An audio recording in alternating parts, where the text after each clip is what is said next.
Boa noite, querido irmão, querida irmã. Mais um dia estamos aqui juntos para lermos, meditarmos um pouquinho a palavra de Deus. E neste mês de setembro, vamos continuar com o estudo do Deuteronômio. E hoje vamos falar um pouquinho sobre as chaves de leitura, palavras-chave para abrirmos este livro e entendermos cada vez melhor, e também a teologia que passa por este livro.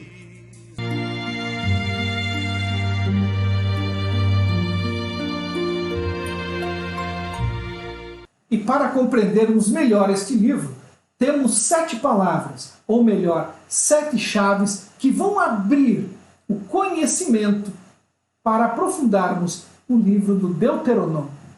A primeira palavra é amor, tirada do capítulo 7, versículos de 7 a 8. Se o Senhor se enamorou de vós e vos escolheu, não foi por serdes mais numerosos que os demais, porque sois o povo menor, mas por puro amor a vós, para conservar o juramento que fizera a vossos pais. Por isso, o Senhor vos tirou do Egito com mão forte e vos resgatou da escravidão, do domínio do Faraó, rei do Egito. Foi por amor que Deus tirou o povo do Egito. E ele escolheu este povo não por ser o maior, o melhor, o mais bonito. Ele escolheu para que fôssemos testemunhas. E hoje nós também somos escolhidos não por sermos os melhor, uma raça que não se contamina com o pecado. Ele nos escolhe e nos capacita porque Ele quer que nós testemunhamos o amor que Ele tem por todos.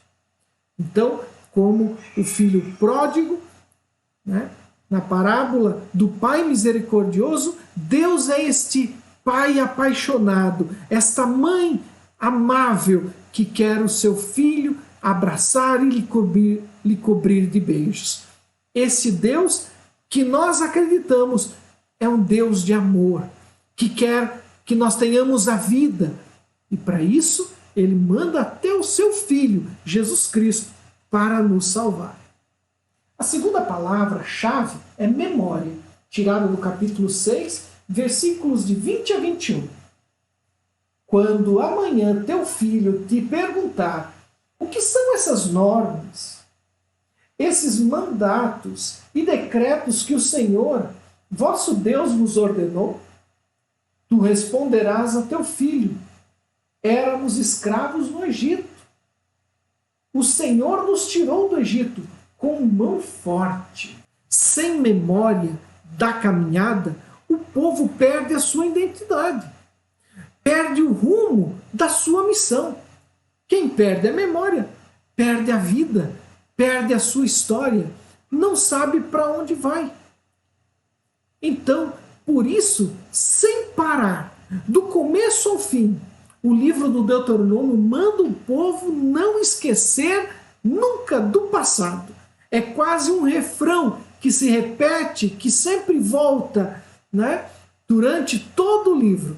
Está lá no capítulo 1, versículo 30, no capítulo 4, versículo 20, no capítulo 5, versículos 6 e 15, no capítulo 7, versículo 8, também no versículo 18 do capítulo 7, no capítulo 9, versículo 26, no capítulo 11, de 3 a 4, no capítulo 13, versículos 6 e 11, no capítulo 15, versículo 15, no capítulo 16, versículo 1 e versículo 12, no capítulo 20, versículo 1, no capítulo 24, versículo 18 e 22, no capítulo 26, versículo 8, no capítulo 29, versículo 1, no capítulo 34, versículo 11. Veja quantas passagens bíblicas falando da memória. Não podemos perder a memória. A terceira palavra é serviço, tirada no capítulo 15, versículo 11. Nunca deixará de haver pobre na terra. Por isso eu te ordeno, abre a mão a teu irmão, a teu pobre, a teu indigente de tua terra. Pelo seu jeito de servir, o povo revela o rosto de Deus. A liberdade da escravidão do Egito, o povo recebeu a missão de ser a revelação deste rosto de Deus. Um Deus que está no meio do povo. Devem sempre olhar para os pobres. E por isso que nesse versículo foi tirado como tema para o mês da Bíblia. Abre a mão em favor de teu irmão, do teu humilde e do teu pobre, em tua terra. Então, que nós possamos fazer como tantos exemplos que nós temos. Irmã Dulce, aqui perto de nós na Bahia, né? Santa Dulce dos pobres, que fez e revelou o rosto de Deus, um rosto de um Deus vivo que se faz presente no nosso meio. Então, que a gente possa se colocar sempre a serviço e nunca desmerecer um pobre, um só desses pequeninos, desses excluídos. E não adianta nada nós compreendermos cada vez mais a Bíblia se ela não transforma o nosso jeito de ser. Ao estudarmos a Bíblia, que não fique apenas um conhecimento, mas que a gente possa colocar em prática para que o rosto de Deus se revele. A quarta palavra é Êxodo, tirado, né, do capítulo 24, versículo 18. Recorda que fostes escravos no Egito, e de lá o Senhor teu Deus te resgatou. Por isso eu hoje te ordeno cumprir esta lei. Viver em estado permanente de êxodo, de saída, constantemente, do começo ao fim do livro do Deuteronômio, manda lembrar do êxodo. É essa memória que é para fazer. Que nós éramos escravos, agora estamos livres, porque o nosso Deus agiu com a mão forte e nos deu a liberdade. Este livro, então, ele pede para o povo viver em estado permanente de êxodo, de saída, nunca se acomodar. Por isso, como diz o Papa Francisco no documento Alegria do Evangelho, temos que ser uma igreja em saída, não ficar presos às nossas estruturas que estão caducas, não ficar presos à nossa metodologia pastoral. O mundo mudou, nós precisamos nos atualizar. A próxima palavra é comunidade, tirada no capítulo 15, versículos 7 a 8.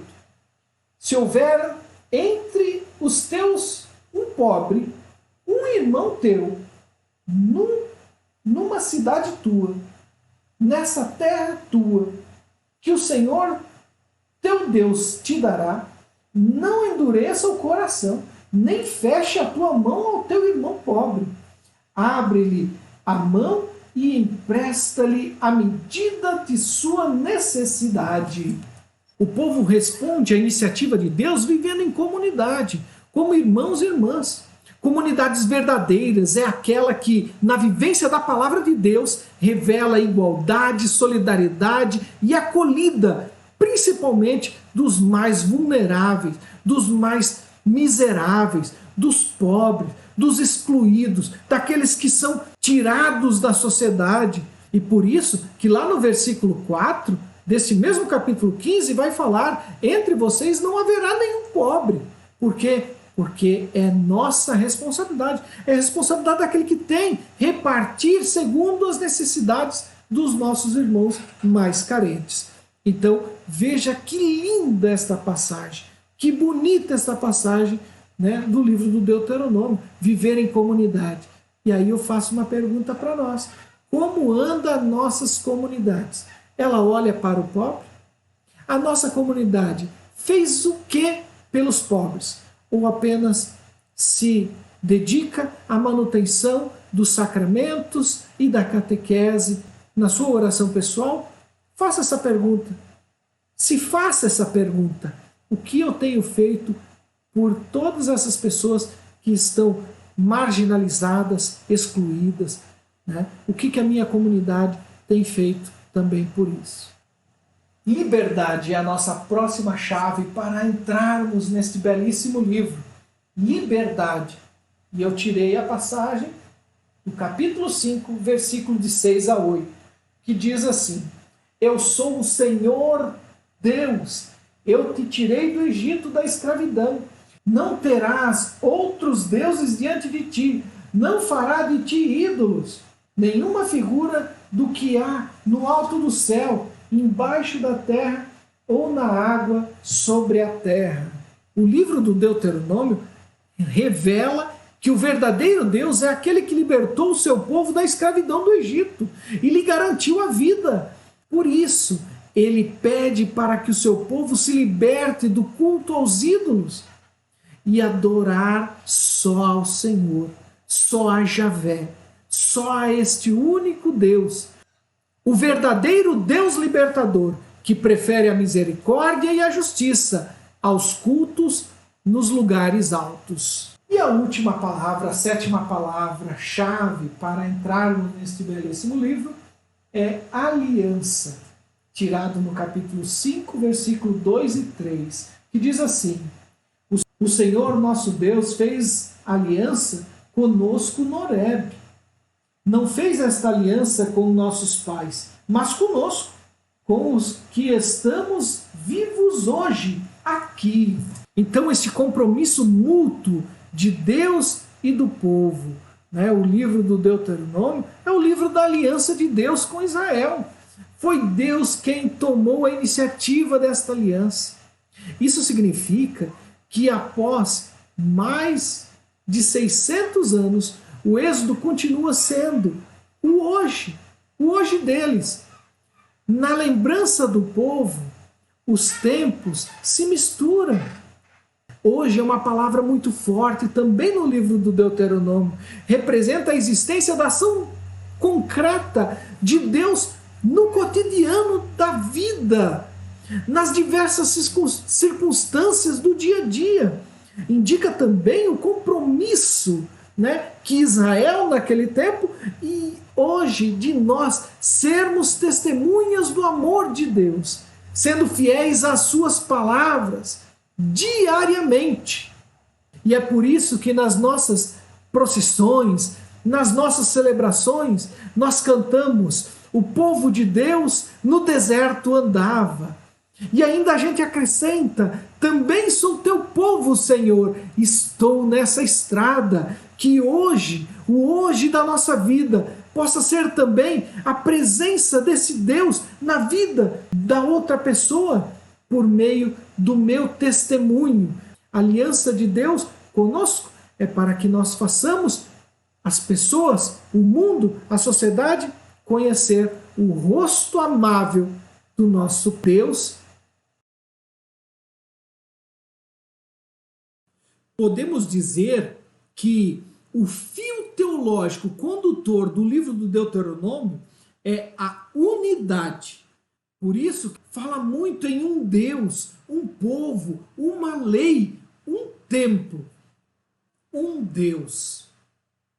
O povo judeu, ele não quer negar a existência de outros deuses, mas eles afirmam que na terra de Israel apenas se adorará o único Deus. Veja no capítulo 6, versículo 4, o que diz: escuta, Israel, o Senhor nosso Deus é somente um. Ou seja, apenas um terá o lugar para ser adorado. Javé, como nós cristãos chamamos. Nossos irmãos evangélicos chamam Jeová. Mas é o mesmo, é o Senhor. Esse nome Javé, ele vem de um tetragrama da língua hebraica que quer dizer Senhor. Mas para os judeus, o nome de Deus não pode ser pronunciado. Por isso, o nome de Deus, ele é santo e não se pode falar. Aí nós temos, né, no segundo mandamento da lei de Deus, não tomar seu santo nome em vão. Um povo, a unicidade desse povo é a unicidade também deste Deus. E este povo é o povo escolhido, o povo santo. Veja o que diz no capítulo 7, versículos 6 a 8. Porque tu és um povo consagrado ao Senhor teu Deus. Ele te escolheu para que sejas o povo da sua propriedade entre todos os povos da terra. Que bonito, né? Deus quer nos apropriar e nós queremos, com amor, apropriar também dele em nossa vida. Uma única lei, a lei que visa não só a relação do povo com Deus, mas leis humanitárias. Estas leis que também têm uma atenção especial às pessoas mais vulneráveis, como o pobre, o órfão, a viúva ou o estrangeiro. E essas leis nós vamos ver do capítulo 12 até o capítulo 26, que está recheada de leis que protege e promove a vida. Um templo onde se centraliza tudo no templo de Jerusalém. As festas, os dízimos, as peregrinações, isso tendo como uma visão de dominação, de poder levar a ideologia religiosa e política a todo o povo, a toda a nação. Desta unidade nascem os demais temas, como a eleição, a aliança, a bênção e a maldição. A eleição não parte de Israel, dos seus méritos. É um dom divino, fruto do amor gratuito de Deus.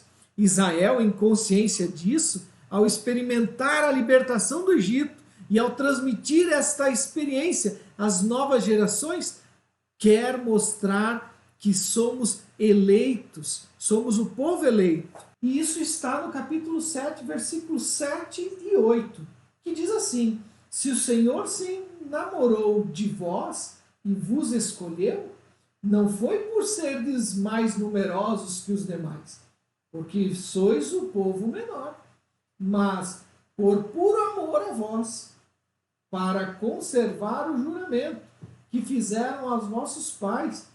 Por isso o Senhor vos tirou do Egito com mão forte e vos resgatou da escravidão, do domínio do faraó, rei do Egito. E como consequência desta eleição, o povo é chamado a amar de maneira total e exclusivamente a Deus, separando-se das demais nações que não têm comunhão com ele, como nós temos lá no capítulo 6, versículo 14, capítulo 8, versículo 19 e no capítulo 11, versículo 28.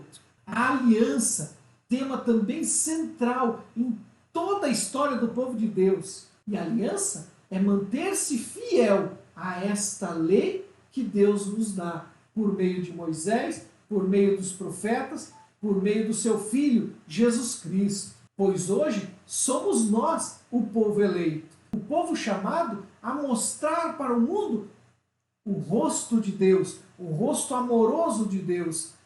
E desta aliança de fidelidade com o nosso Deus, nós temos a bênção. Ser fiel à lei e à aliança de Deus faz com que nós, povo de Deus, somos abençoados. E aí está a bênção. Escolhe, pois, a bênção. Escolhe, pois, a vida. E se o povo for infiel à lei, for infiel a esta aliança, cairá sobre o povo a maldição. A maldição como a resposta de um castigo divino à desobediência à lei, aonde será uma raça de amaldiçoados. Qual seria o principal benefício que Deus há de conceder ao seu povo se ele permanecer fiel à sua lei, à sua aliança? É de permanecer na terra de Canaã, uma terra que corre leite e mel. Esta terra que é dada como dom, como fidelidade de Deus às promessas feitas aos nossos antepassados. E assim nós vamos encerrando mais um dia de aprofundamento deste rico livro do Deuteronômio. E aqui nós vamos terminando mais um dia de aprofundamento do livro do Deuteronômio. Que bom poder estar com você. Que bom que você disponibilizou esse tempinho para podermos aprofundar a palavra de Deus. E quanta riqueza ela tem para nós, para as nossas comunidades, para o nosso mundo, que é sedento de uma palavra de amor, de verdade, de bondade. E como compromisso nesta semana, vai na descrição do vídeo, tem algumas perguntas e vai ajudar você a refletir um pouquinho e trazer toda essa sabedoria deste grande livro para a sua vida. Porque de nada vale a palavra se ela não assenta no chão da vida para poder desabrochar e frutificar. Fique na paz de Deus e até a semana que vem com mais uma parte de estudo do livro do Deuteronômio. Tua palavra é. Converte o meu coração aos pobres a quem tanto amas. A ser também pobre me chamas, converte o meu coração.